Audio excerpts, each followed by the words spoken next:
If you've been measuring your worth by what people think of you, this message is for you.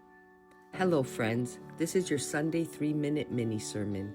Please come sit at the table with me for just a few minutes and let's talk about what God says about your worth. Because a lot of us have measured our worth by the wrong things, by approval or rejection, success or failure, our appearance, or what people have said about us. But the Word of God brings us back to the truth of our design.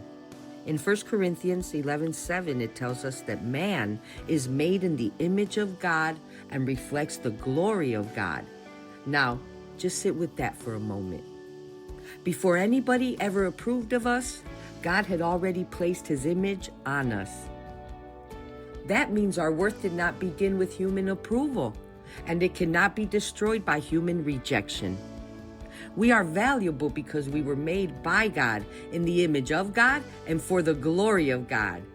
And this matters because life can beat us down so badly sometimes that we start talking to ourselves in ways we would never talk to somebody we love. We rehearse our flaws and magnify our failures, and we forget that God made us and He made what we're looking at.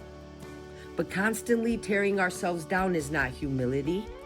Sometimes it is agreement with something God never said. Now, that doesn't mean we become prideful. Romans 12:3 teaches us to be honest in our evaluation of ourselves according to the faith God has given us. So there is a holy balance. We do not think too low of ourselves because God made us. And we do not think too highly of ourselves because everything good in us came from Him. That is healthy self-worth, not arrogance, not insecurity, just truth.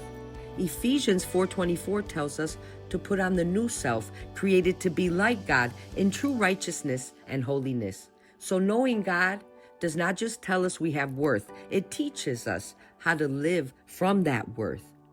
When we know who we are in Him, we do not have to chase approval or crumble under criticism or prove our value every time we walk into a room. We can simply remember, I belong to God, I was made in His image, and I am being renewed by His Spirit.